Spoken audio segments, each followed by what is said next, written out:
Muito boa noite a todos, estamos aqui de volta em mais um Polêmica Espírita, esse que é o nosso 47º programa, é uma alegria mais uma vez estarmos aqui reunidos, hoje não contaremos com a presença do nosso querido Paulo Neto, que está em viagem, mas o nosso convidado está aqui já nos aguardando, que é o Marcos de Mário, que vai falar de um tema que está bem dentro da proposta do nosso programa. Afinal, o nosso programa se chama Polêmica Espírita. Então, nós temos que trazer aqui os assuntos realmente que trazem suas controvérsias, suas diferenças de opinião dentro do movimento espírita. Então, boa noite, Marcos de Mário. Boa noite, Arthur. Boa noite a todos os nossos telespectadores. É um prazer fazer parte do programa e que possamos esclarecer mais um tema ligado à nossa doutrina espírita. Com certeza, o tema de hoje é espiritismo ou kardecismo. Isso realmente tem dado o que falar já há bastante tempo, né? Essa controvérsia toda aí.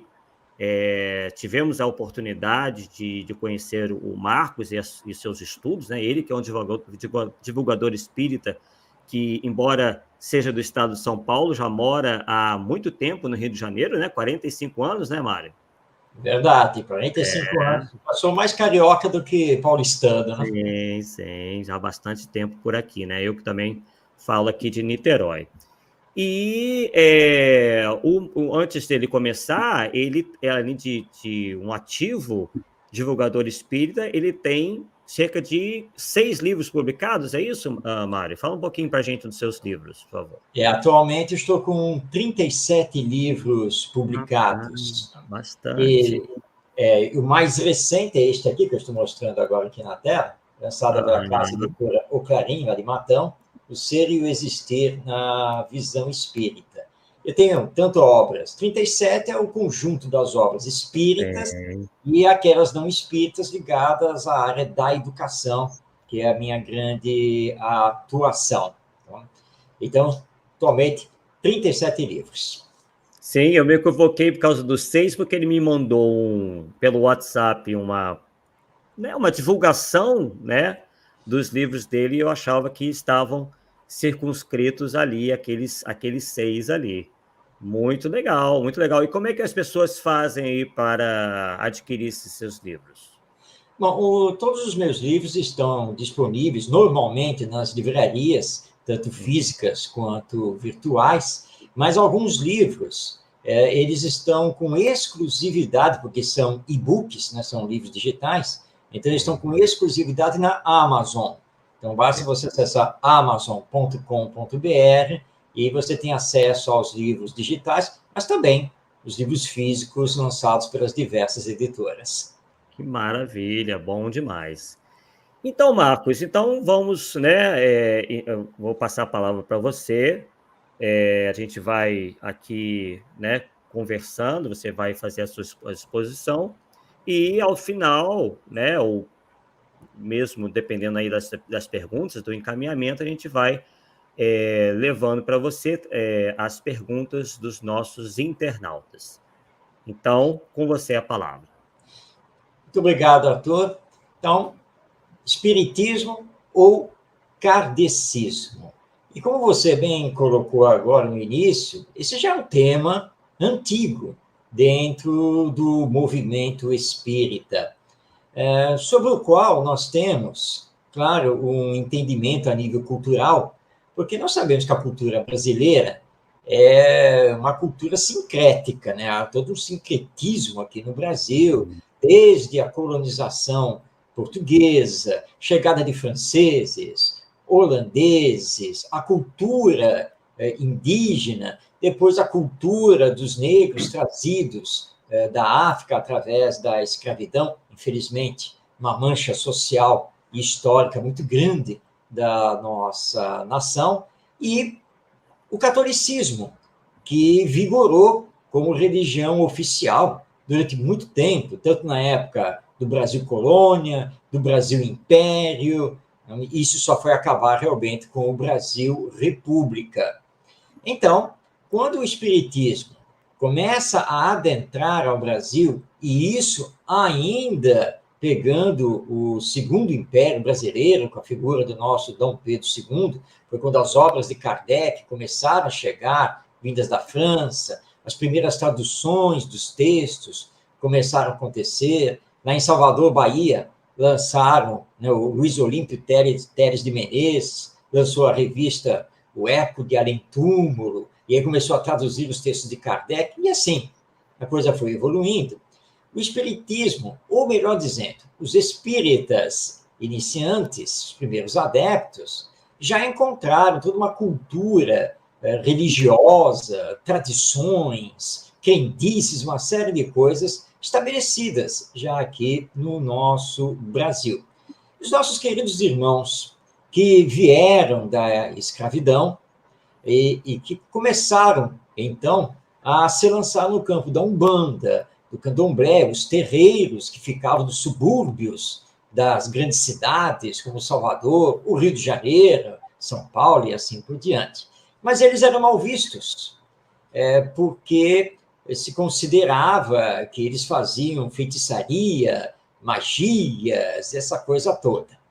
Mas, a bem da verdade, digamos que na cidade aqui do Rio de Janeiro, os nobres, as ocultas, durante a noite, iam para os terreiros, por via das dúvidas, por que não pedir a proteção de um pai de santo? Claro que no domingo ia na missa, na Igreja Católica, mas... E essa mistura aqui no Brasil acabou envolvendo também o espiritismo. Os nossos irmãos umbandistas, candomblecistas e assim por diante, pouco a pouco, ao verem que o espiritismo já se alargava aqui no Brasil, já crescia, e que os espíritas eram vistos com mais respeito, eles começaram a utilizar o termo espírita para também fazer a sua identificação.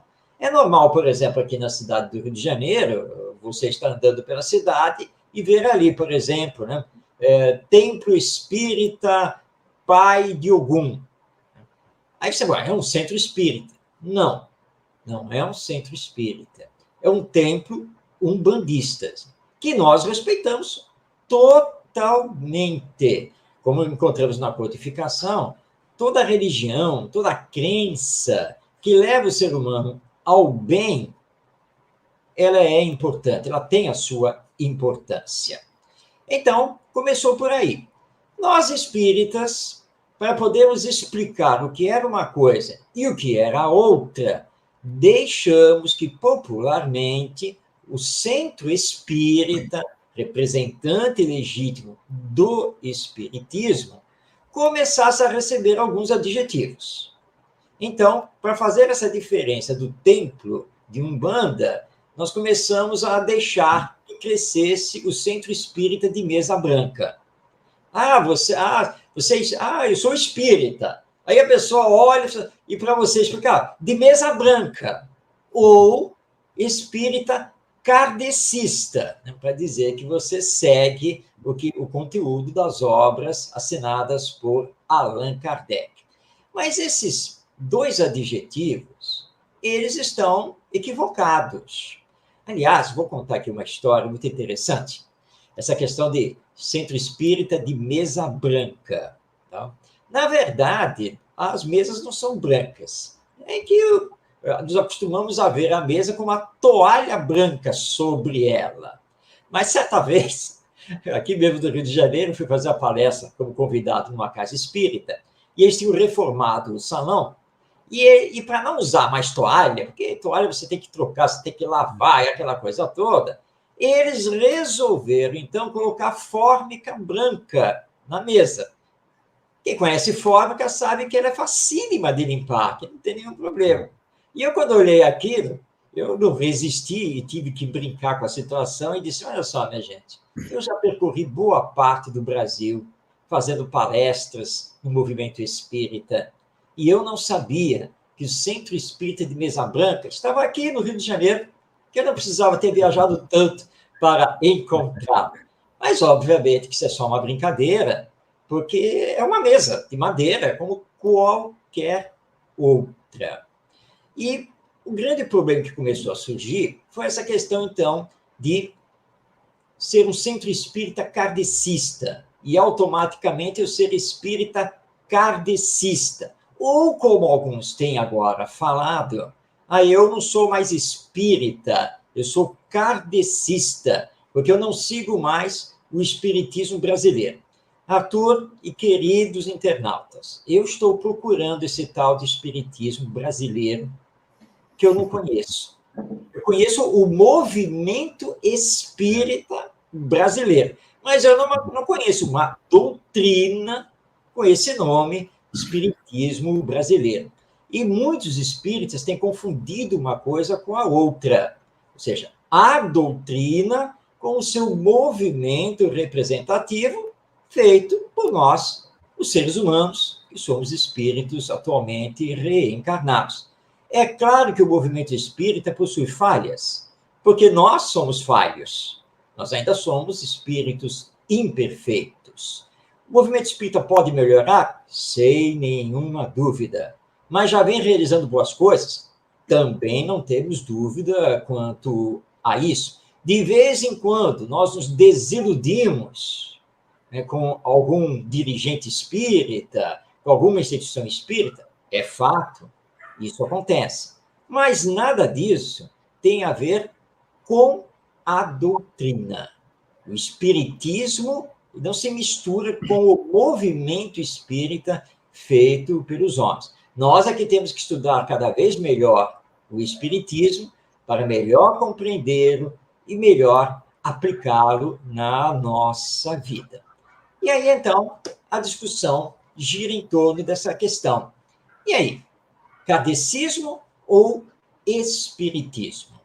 Bem, espiritismo significa doutrina dos espíritos.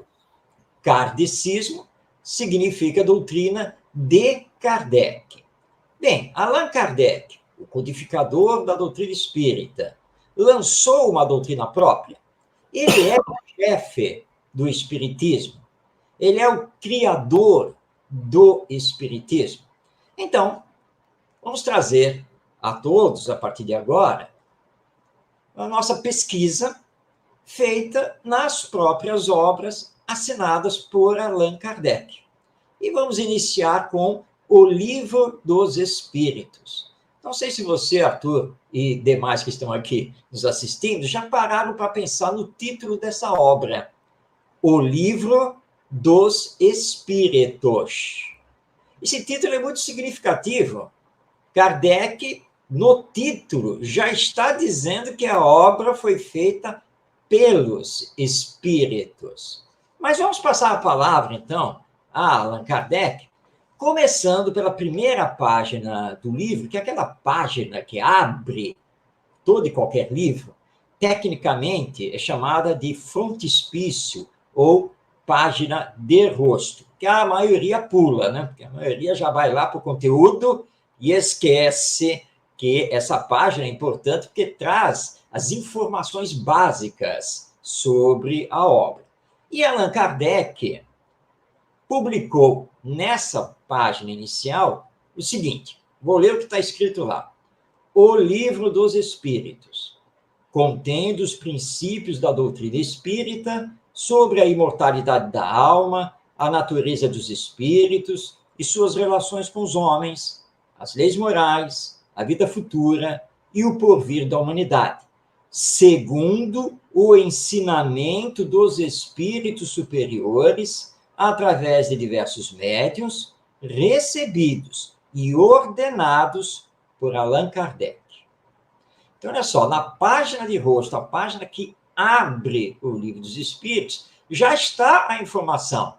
Os ensinos que compõem a doutrina foram dados pelos espíritos superiores. E esses ensinos foram recebidos e ordenados por Kardec.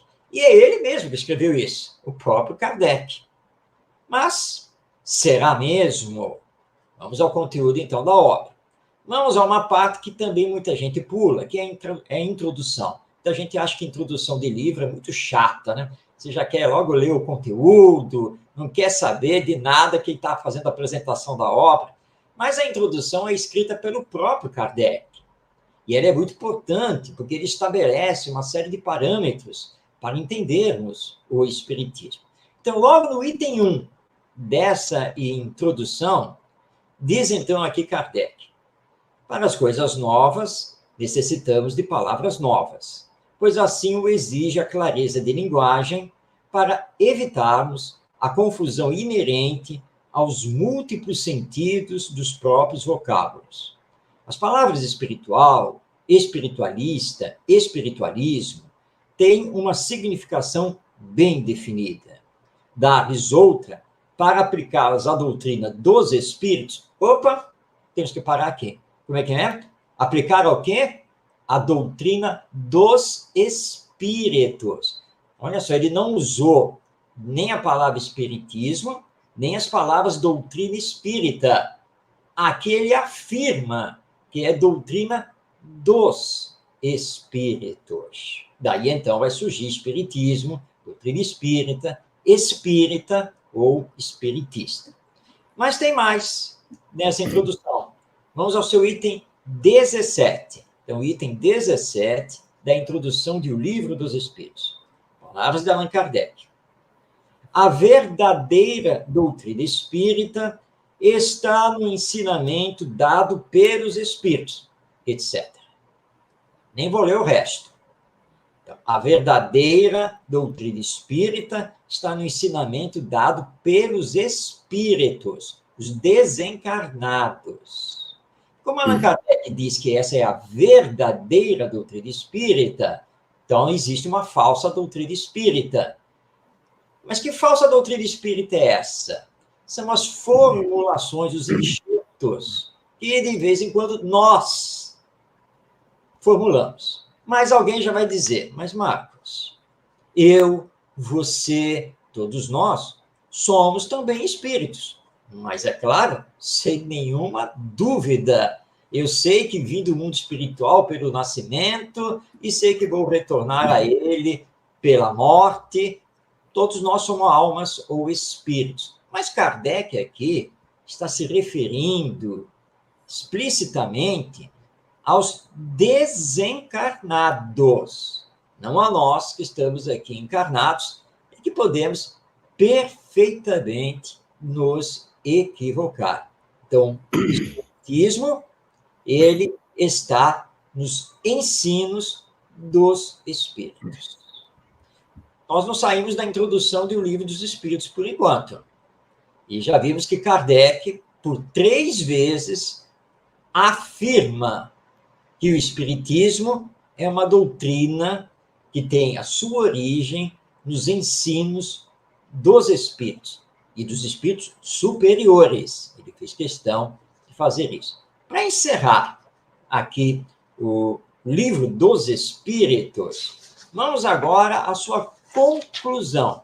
Ou seja, depois da última pergunta e resposta, tem uma conclusão. Muita gente também acha chato ler essa conclusão, né? São vários itens. Nós espíritas precisamos entender, como diz, aliás, Allan Kardec, que não se aprende o espiritismo brincando. Não se aprende o espiritismo apenas e tão somente assistindo palestra no Centro Espírita ou esta live. É preciso estudar com método, com profundidade. E aí, então, a conclusão do Livro dos Espíritos é muito importante. Lá no item 6, Allan Kardec diz o seguinte: o Espiritismo não é obra de um homem. Ninguém se pode dizer seu autor, porque ele é tão antigo quanto a criação. Encontra-se por toda parte, em todas as religiões. Então, o Espiritismo não é obra de um homem. Então, nós não podemos dizer que Allan Kardec é o criador do Espiritismo. Não podemos afirmar que ele é o chefe do Espiritismo. Ele foi bem claro aqui. O Espiritismo não é obra de um homem. Bem, é só isso? Kardec não falou mais nada no resto das suas obras? Falou. nós vamos começar pela Revista Espírita, que muita gente desconhece.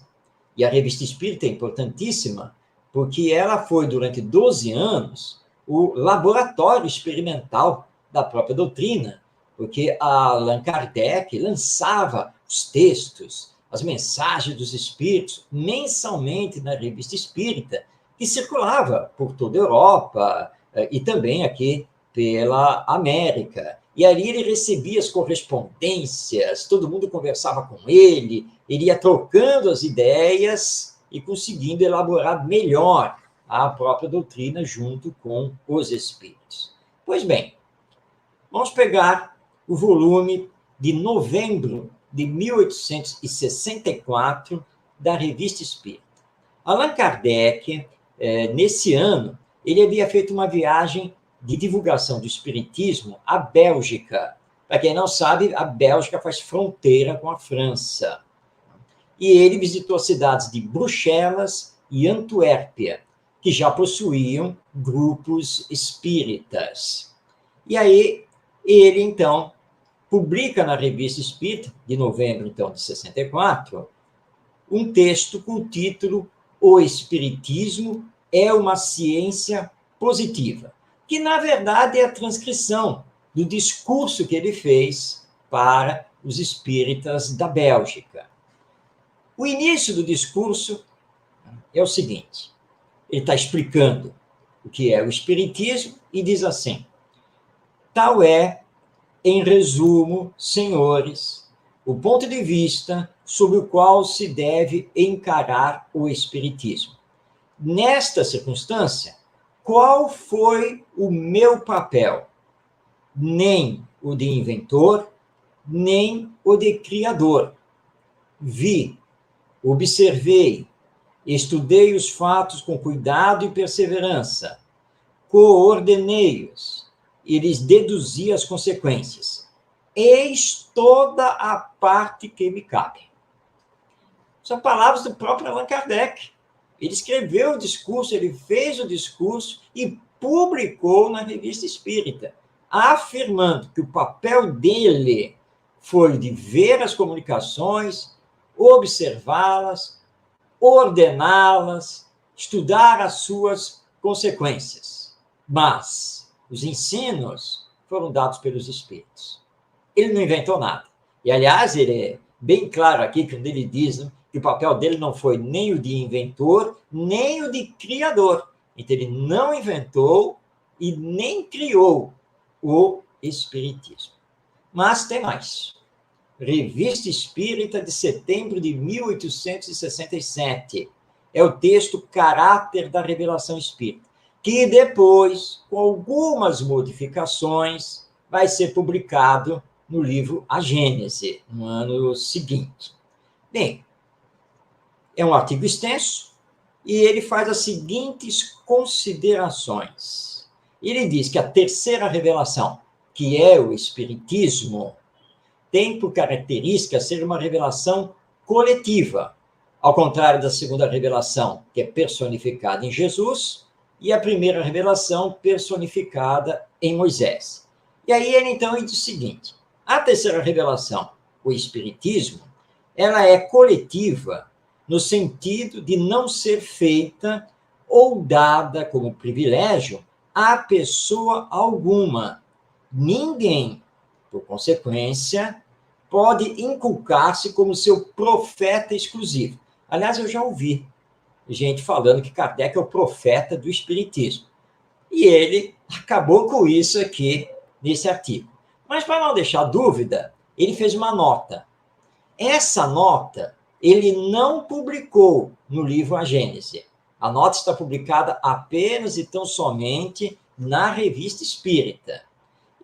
E na nota ele explica o seguinte: o nosso papel pessoal no grande movimento de ideias que se prepara pelo Espiritismo e que começa a operar-se é o de um observador atento, que estuda os fatos para lhes descobrir a causa e tirar-lhes as consequências. E um pouquinho mais à frente dessa nota, ele diz o seguinte: sem nunca nos considerarmos chefe da doutrina, nem procurarmos impor as nossas ideias a quem quer que seja.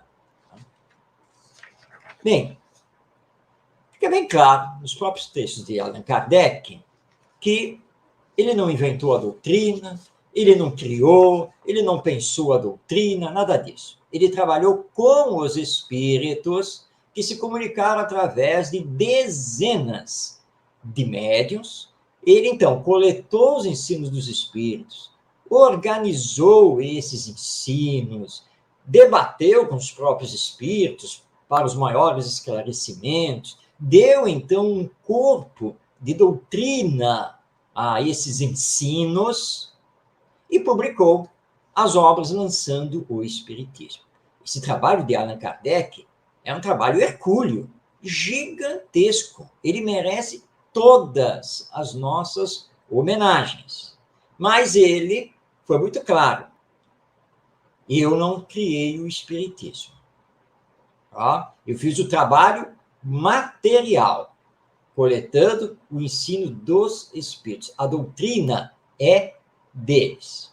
Mas alguém, quando eu publiquei o meu artigo sobre isso, entrou em contato e disse o seguinte: mas acontece que as obras, o Livro dos Espíritos, o Livro dos Médiuns, Evangelho segundo o Espiritismo, a Gênese, Céu e Inferno, a Revista Espírita, o que é o Espiritismo, tudo isso está registrado lá na Biblioteca Nacional de Paris, em nome de Allan Kardec. Portanto, ele é o autor das obras. Bom, esse raciocínio é muito simplório. Entendamos que a lei, tanto na época de Kardec, quanto atualmente, lá na França, aqui no Brasil e em todos os países do mundo, a lei civil não reconhece a existência dos espíritos, dos desencarnados. Pela lei, o médium, se for o caso, ou ele, que é o organizador desses ensinos, é considerado o autor da obra, pura e simplesmente. E ele tem que fazer o registro dela do seu nome. Não tem como escapar disso. Mas o Espiritismo recomenda aos médiuns, porque a obra, na verdade, é dos espíritos, que os médiuns, então, façam a doação dos direitos autorais a instituições filantrópicas. Porque, se não fui eu que escrevi, eu, Marcos Demário, mas foi aqui o meu guia espiritual João, a obra é dele, não é minha. É claro que quando eu chegar aqui na Biblioteca Nacional, aqui no Brasil, eu vou ter que registrar no meu nome. Porque a Biblioteca Nacional não vai aceitar que eu registre em nome do João, o Espírito. Porque isso não é reconhecido. Mas como eu sei que eu só fui o médium, o intermediário, então o que eu vou fazer? Vou doar os direitos autorais da obra para uma instituição filantrópica, para a própria editora espírita, que também vai canalizar aí os recursos da obra a essas atividades beneficentes. Então, esse argumento que as obras estão registradas em nome dele não tem nexo. Estão registradas em nome dele porque ele tem que obedecer à lei. Não tinha jeito. Mas ele deixou bem claro, os livros não são dele. Esse conteúdo todo não é dele. Mas não tem muito texto do próprio Kardec? Sim, claro que tem. As notas, por exemplo, no Livro dos Espíritos, textos nas outras obras, que ele mesmo elaborou, mas sempre sob a supervisão dos espíritos superiores. Para nós terminarmos aqui de vermos as próprias obras da codificação, já vimos o Livro dos Espíritos, vimos a Revista Espírita, mas tem o Livro dos Médiuns, que é a segunda obra do Espiritismo.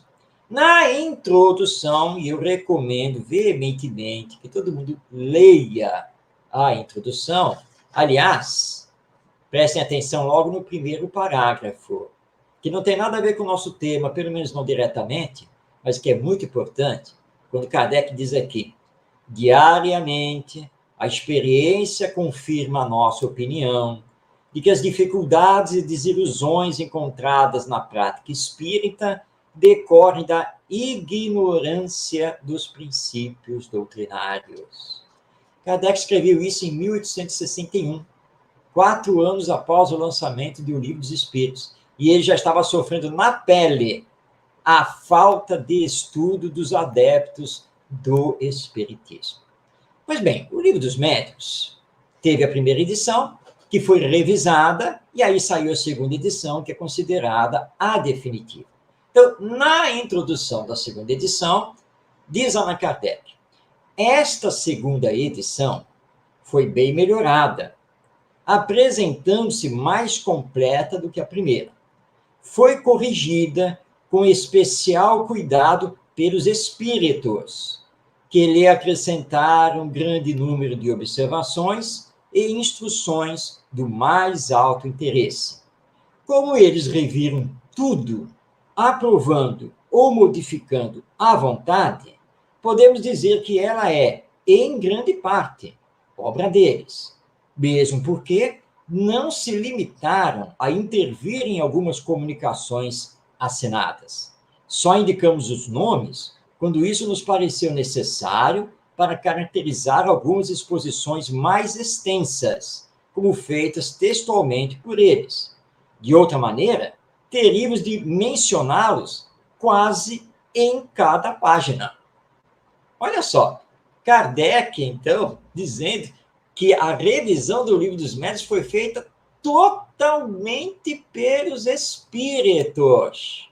E que se ele tivesse que colocar o nome nos textos dos espíritos, teria que fazer isso página por página.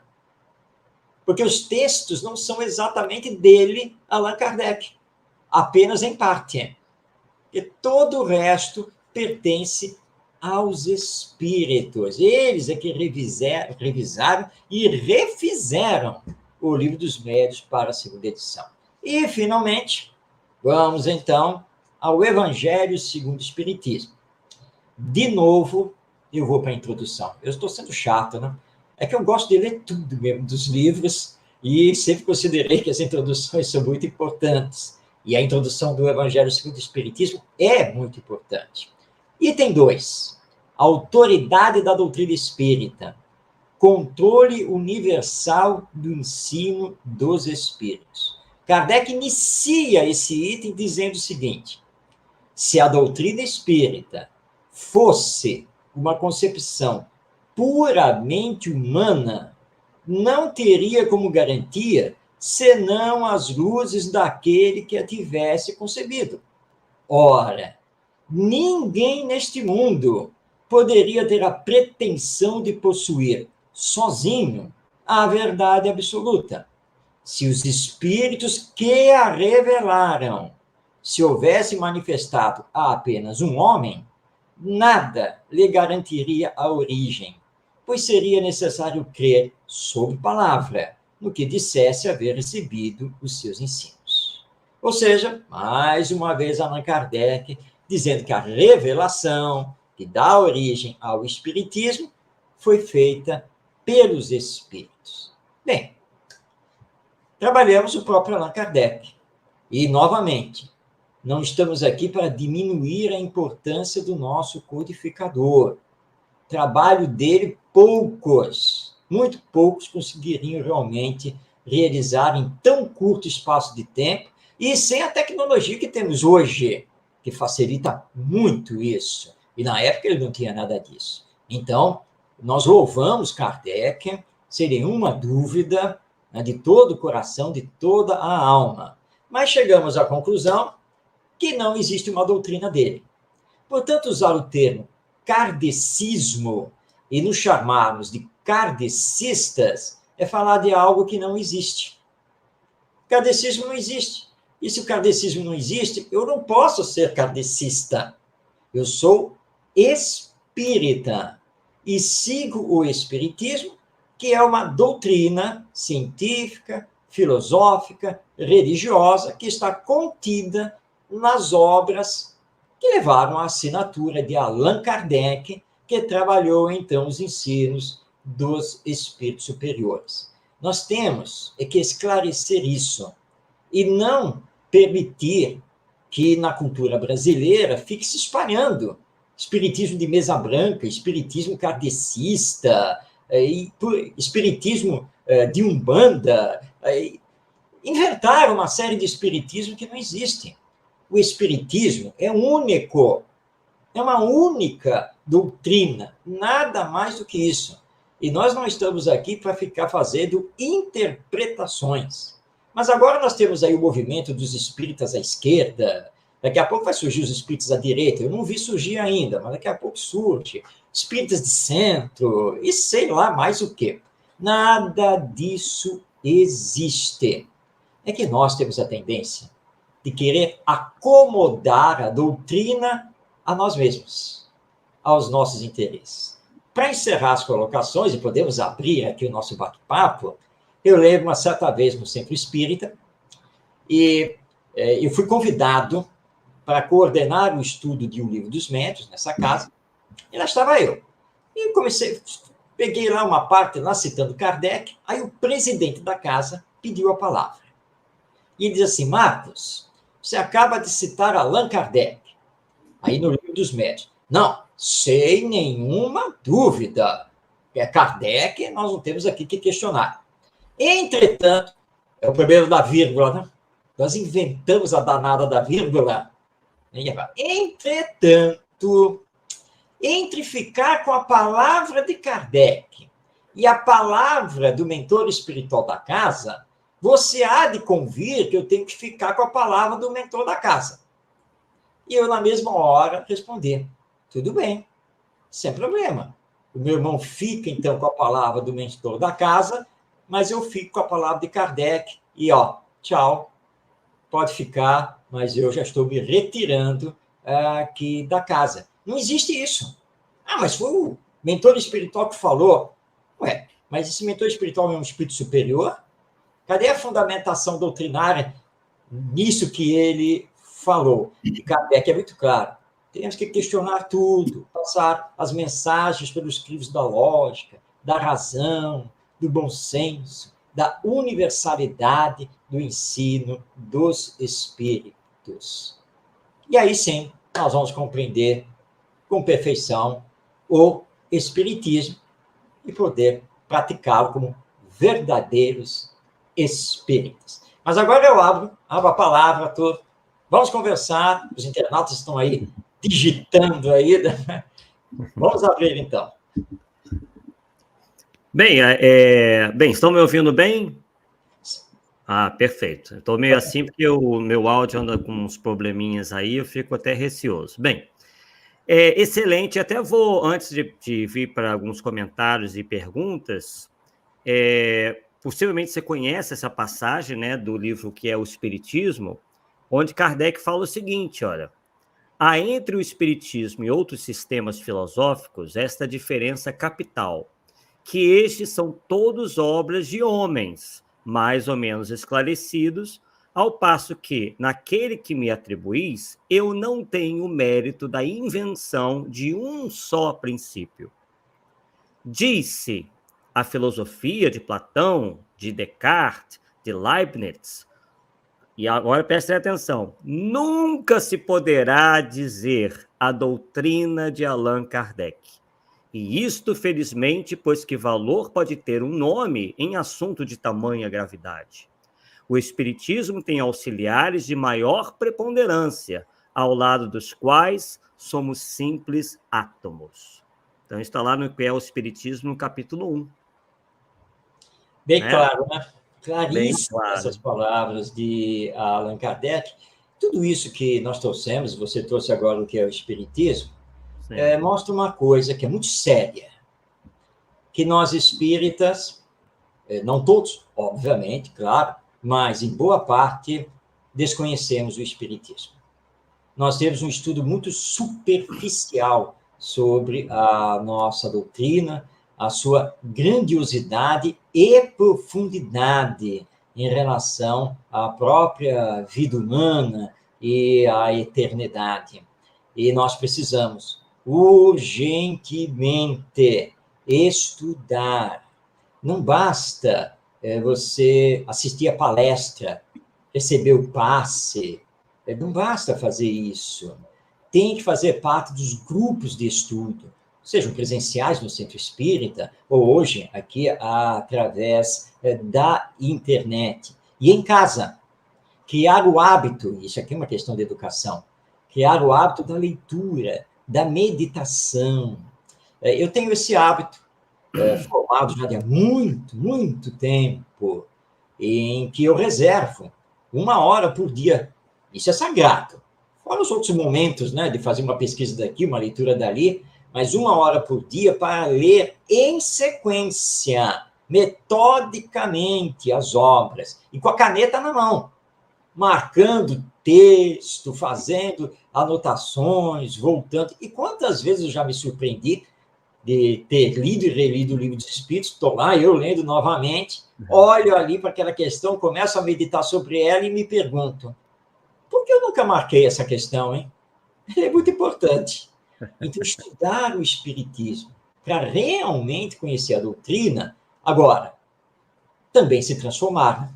Permitir que a doutrina adentre a nós, para que possamos combater as nossas más tendências, os nossos vícios e desenvolver as nossas virtudes dentro dessa realidade da imortalidade da alma. Que você vai me permitir, Arthur, dizer aqui que eu já passei dos 25 anos, né? Eu estou com 67 indo para 68, né? Essa questão da imortalidade da alma me chama mais ainda a atenção, né?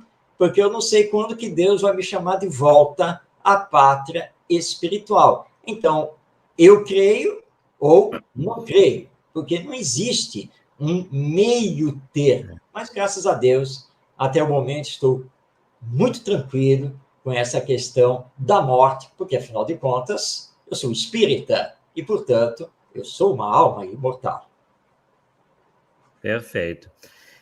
Marcos, agora eu lembro aqui que algumas pessoas que recentemente têm advogado essa questão do nome, do vocábulo kardecismo, alegam que a palavra espiritismo já existia antes da codificação. Eles descobriram lá no documento perdido, possivelmente lá do pessoal do espiritismo anglo-saxão, do movimento anglo-saxão, do espiritualismo moderno, né? Que a palavra existia, né? Então, se aferram a isso para defender que, inclusive, haja vários espiritismos e que esse espiritismo nosso é o espiritismo kardecista. O que você diria a respeito disso? Os druidas, por exemplo, tinham diversas crenças bem próximas, realmente, a vários princípios do espiritismo. Agora, não consta, até onde eu conheço, que a palavra espiritismo já tivesse sido cunhada por eles e que eles utilizassem. E olha que Allan Kardec estudou bastante isso, já que ele recebeu a comunicação dizendo que ele tinha sido um antigo druida no povo celta. Leon Denis também fez um estudo maravilhoso sobre isso, e lançou, inclusive, um livro a esse respeito. E Kardec sempre deixou muito claro, quer dizer, o espiritismo, os princípios que formam o espiritismo, eles não são novos. Eles existem na história da humanidade, em várias religiões, em várias mitologias, mas não com um corpo doutrinário, não com observações científicas, com a explicação dos fatos, porque o espiritismo não tem nada de místico, absolutamente. Tá? Então, essa informação de que a palavra espiritismo já teria sido utilizado por algum povo antigo, eu desconheço. Mas, partindo aqui do princípio que sim, né, que alguém aí... Eles não eram tão antigos, alguns anos antes, né, de Allan Kardec, descobriram num documento, né, do espiritualismo anglo-saxão, aquele que não aceitava a reencarnação, porque já havia algumas experimentações nesse respeito, né, de origem mediúnica, até a questão mesmo das mesas girantes, né, aquilo invadiu a Europa toda. E, obviamente, o que eu sempre digo é que a palavra espiritismo, que surgiu do inglês, né, que Kardec importou, inclusive foi criticado pelos franceses por estar cometendo um barbarismo, né, um atentado contra a língua francesa, é uma palavra muito fácil de você criar, né? Você pega espírito, acrescenta ismo, a ism, né, no caso em inglês, igual você bem explicou no início, pronto, está formado. O que eu geralmente argumento em relação a isso é o seguinte, tá bom, mas o que surgiu desse espiritismo que deram um nome? O que restou dele hoje em dia? Exatamente. Nada. Porque quando usaram o nome, eles não deram para esse nome um corpo de doutrina. Sim. Isso só vai acontecer com Allan Kardec. Tá? Porque o espiritismo é uma doutrina. Doutrina significa conjunto de princípios.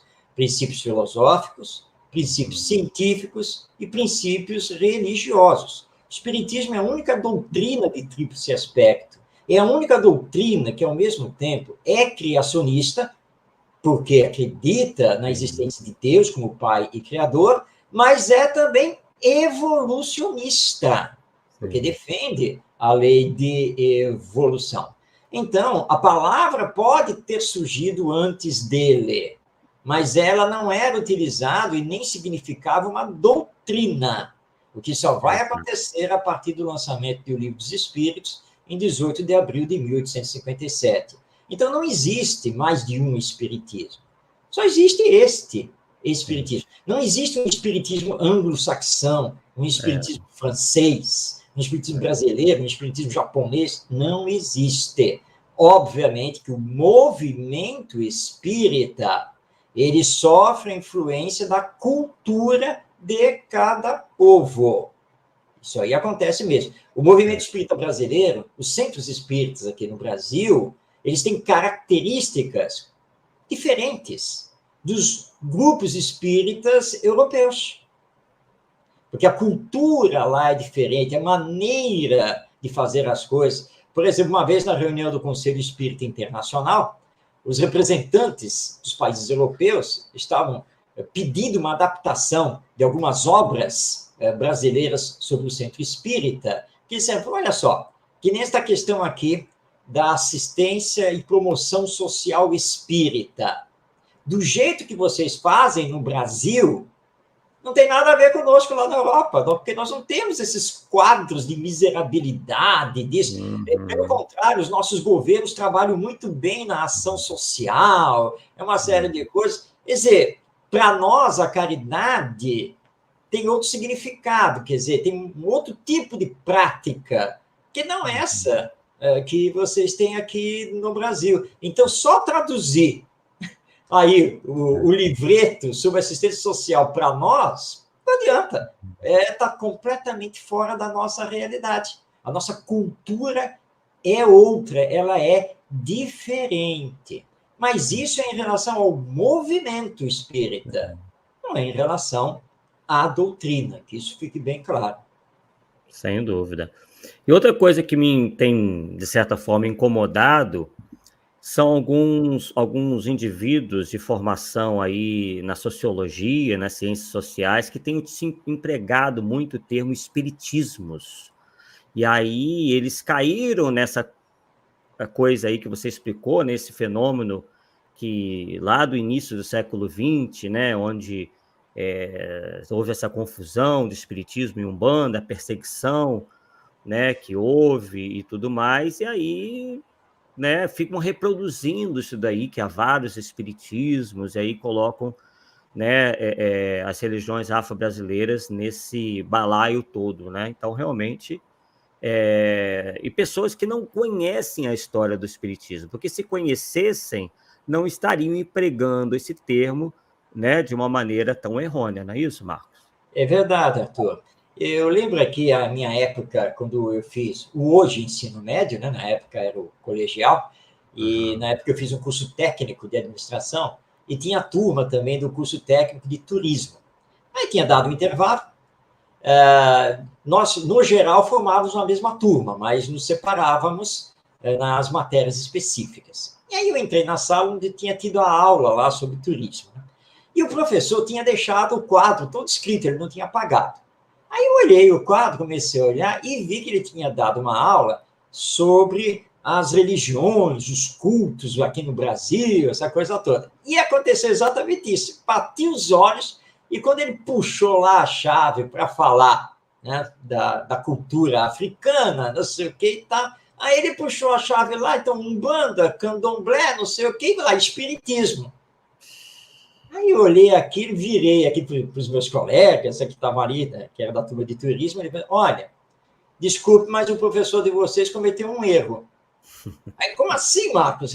Olha só, eu vou esclarecer porque eu sou espírita. Aliás, muita gente aqui já sabe. Olha, ele colocou aqui espiritismo como fazendo parte do sincretismo religioso afro-brasileiro. Não é. Sabem por quê? E aí eu comecei a explicar a história. Quer dizer, como que surgiu esse sincretismo religioso afro-brasileiro e a origem do espiritismo, a sua história. E aí eu fui para o próprio quadro, apaguei uma parte lá do quadro, puxei, não sei o quê. Depois vocês mostrem isso ao professor, tá? Porque ele está equivocado, ele está misturando as coisas. E, ó, quero deixar bem claro aqui, hein? Tenho todo o respeito aos nossos irmãos umbandistas, candomblecistas, quimbanguistas, todos. Eles têm alguns pontos de contato conosco. A crença na alma imortal, na manifestação dos espíritos, na mediunidade. Mas ter pontos de contato não significa que eles sejam espíritas. O espírita é o que segue o espiritismo conforme codificado por Allan Kardec, através dos espíritos superiores. A história deles tem origem lá na África, com a mistura depois aqui com o catolicismo, uma série de questões. O espiritismo tem origem na França da metade do século XIX. É uma doutrina. Então, nós não podemos dizer espiritismos, porque, na verdade, eles não existem. Só existe o espiritismo e nada mais. Sim. Outro exemplo que eu gosto de dar também é que Leonardo da Vinci era um gênio, né? Ele não só era um gênio das artes, mas também ele se metia a fazer invenções. E dentre os papéis que encontraram nas coisas do Da Vinci, foram esboços, por exemplo, entre várias outras coisas, do helicóptero. Se pode dizer que Leonardo da Vinci inventou o helicóptero porque ele esboçou algo que muitos anos depois veio a se tornar o helicóptero? Então, a mesma coisa, né? Não é porque alguém uma vez, algum momento no passado, esboçou o que era o espiritismo, que ele passa a ser o criador, digamos assim, né, do espiritismo. Só quem inventou, colocou realmente um helicóptero para voar, é que efetivamente foi o inventor do helicóptero. É como Kardec coloca, as ideias, nós vamos encontrá-las na história da humanidade, aqui e ali. Ele, Leonardo da Vinci, realmente era um grande estudioso, e ele vislumbrou, né, essa ideia, né, de ter uma máquina que pudesse realmente levantar voo. Mas ele não tinha recursos, nada, e nunca ousou, na verdade, tentar. Mas ele esboçou, né, fez cálculos, desenhou, e que ficou para a posteridade. Obviamente que isso foi sendo por outros, paulatinamente investigado, estudado, até que finalmente chegou-se a elaborar mesmo o helicóptero. Nós podemos dizer que o Leonardo da Vinci foi, assim, um protagonista da ideia, na sua época. Mas, claro que nós não podemos dizer que ele inventou o helicóptero, porque realmente não foi o caso. É a mesma coisa com o espiritismo. As ideias espíritas, elas se encontram na história. Um pouco mais aqui, um pouco mais ali, né? Mas a doutrina, ela só passou a existir realmente com o lançamento de O Livro dos Espíritos. Sem dúvida. Temos aqui a pergunta do Carlos Alvarenga Ribeiro. Boa noite. Qual o objetivo daqueles que querem implantar a ideia de que existe um kardecismo? Bem, primeiramente, eles ignoram que seja, de fato, o espiritismo. Tá? E eu já disse aqui, rapidamente, muitos, não todos, obviamente, não estamos aqui para julgar ninguém, cada um tem aí a sua razão, mas muitos vivem adaptando o espiritismo à sua zona de conforto. É mais fácil. O espiritismo nos pede o autoconhecimento, a autotransformação, mas nem todos estão afim de realmente realizar isso. E aí você começa a fazer determinadas adaptações. É como disse um presidente de uma casa espírita aqui na cidade do Rio de Janeiro uma vez para mim, disse assim: Marcos, uma coisa aqui que eu já aprendi como presidente aqui da casa, tá? Eu não posso bobear, porque se eu piscar o olho, tem alguém acendendo vela aqui dentro. Porque nós temos essa tendência que está enraizada em nós por causa das outras encarnações, e aí nós queremos trazer isso para dentro do centro espírita. E aí começamos a fazer adaptações na própria doutrina, não é só na prática, não. É na própria doutrina. Então, quando você diz que existe um kardecismo, também tem aquela questão de que você, por exemplo, por este ou por aquele motivo, você não gosta do espírito tal, ou você não quer considerar o médium tal, e aí você quer rejeitar tudo. E aí nós temos esses espíritas que dizem que só leem e estudam Kardec, e mais nada. Mas nós temos um problema sério aí, né? Porque as obras não são dele, são dos espíritos. É como dizer assim, olha, eu não aceito Emmanuel através do Chico Xavier. Tudo bem, é um direito seu. Mas por quê? Porque ele foi padre católico em mais de uma encarnação. E aí, então, não posso aceitar o que ele escreve, porque tem muito de catolicismo nos seus escritos. Ok, não vou entrar no mérito dessa questão, mas você vai ter que abandonar o espiritismo. Não, eu sigo Kardec. Não, você não segue Kardec. Você segue os espíritos que ditaram a doutrina para Kardec. Agora, entre eles, tem Santo Agostinho, São Vicente de Paulo, São Luís, todos ex-católicos. Agora, se você rejeita um, porque teve encarnação como padre católico, vai ter que rejeitar o espiritismo. Não vai ter jeito agora. Então, não tem base, não tem fundamentação esses argumentos. Sem dúvida. A gente vê uma pitada aí de ideologia, né, um pouco. São ideologias que sentem uma certa repulsa pelo cristianismo, então tudo que lembra eles cristianismo ou catolicismo, eles, né, se arrepiam todo e saem fazendo essas críticas completamente despropositadas, né, sem qualquer tipo de base maior para que possa ser levado em conta, né? Verdade, inclusive isso aconteceu no início do movimento espírita brasileiro, né?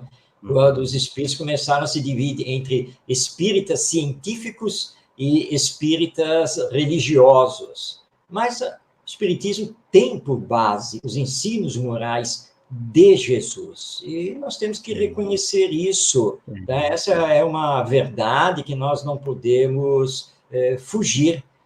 Então, temos que tomar muito cuidado com isso, com esses nossos ranços. Esse é um problema nosso, não é da doutrina. Esse é um problema meu. E eu preciso, então, realmente superar isso. Perfeito, perfeito. Bem, o pessoal aqui fazendo vários comentários, né? Gostando muito, né? Eu acho que, assim, sobre o tema de hoje, tem algumas perguntas, mas fogem ao tema, à temática de hoje. Então, a gente vai pedir para os nossos irmãos que fizeram essas outras perguntas, né, que fica para um outro momento, dentro, né, do tema que em algum momento vai ser exposto aí. Bem, gostaria de agradecer ao Marcos de Mário, né, foi um estudo muito interessante, um bate-papo muito legal, muito solto e muito informativo, né, e que a gente possa contribuir, cada um à sua maneira, para realmente pararmos de usar esse termo, porque isso dá ensejo a uma série de confusões que não são legais, não são, né, positivas para o espiritismo e muito menos para o seu movimento, né? Então, Então, Marcos, gostaria então que você fizesse as suas considerações finais para a gente chegar então ao nosso encerramento da noite de hoje. Arthur, muito obrigado pelo seu convite, ao Paulo Neto, que não pôde estar conosco hoje, a todos os internautas que participaram e que ainda vão assistir aqui esse vídeo, por esta oportunidade, que entendamos, então, que só existe o Espiritismo. Ele é único. Todo o resto é invenção nossa, humana, e que não tem, na verdade, fundamentação. O kardecismo não existe. Aqueles que quiserem conhecer minhas obras, aqueles que quiserem conhecer todo o trabalho que eu realizo na divulgação do Espiritismo, tem o meu site, que é marcosdemario.com, e também o outro, e também tem o canal no YouTube, tanto o meu canal, Marcos Demário, mas o canal Orientação Espírita, que tem séries, que tem palestras, tem muita coisa nesse canal Orientação Espírita no YouTube. Meu muito obrigado, que Jesus, nosso Mestre, nos abençoe e prossigamos divulgando e praticando esta nossa doutrina maravilhosa para que o mundo encontre finalmente paz e felicidade. Grande abraço a todos. Maravilha, Marcos. Então é um convite aí para vocês, né, que conheçam o canal do Marcos Demário, Orientação Espírita, e tem o outro que leva o seu nome, é isso? Isso. Perfeito.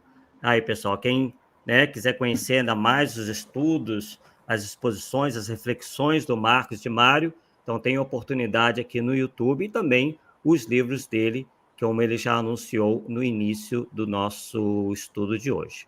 Bem, agradecendo mais uma vez, principalmente ao Mário e a todos aqui que estiveram presentes, né, participando, todos aqueles também irão assistir, né, o Polêmica Espírita da data de hoje, e fazemos o convite para que vocês continuem assistindo Polêmica Espírita. Quem não assistiu os estudos passados, né, já estamos no 47º, então vocês têm aí bastante material aí para assistir e estudar e aprofundar sobre os mais variados temas, e nos veremos na próxima quarta-feira, nesse mesmo horário, das 8 da noite até 9, 9h30, dependendo aí, nós temos horário para começar, mas não temos horário para acabar o programa. Ok, pessoal? Então, muito obrigado mais uma vez e até a próxima. Tchau, tchau.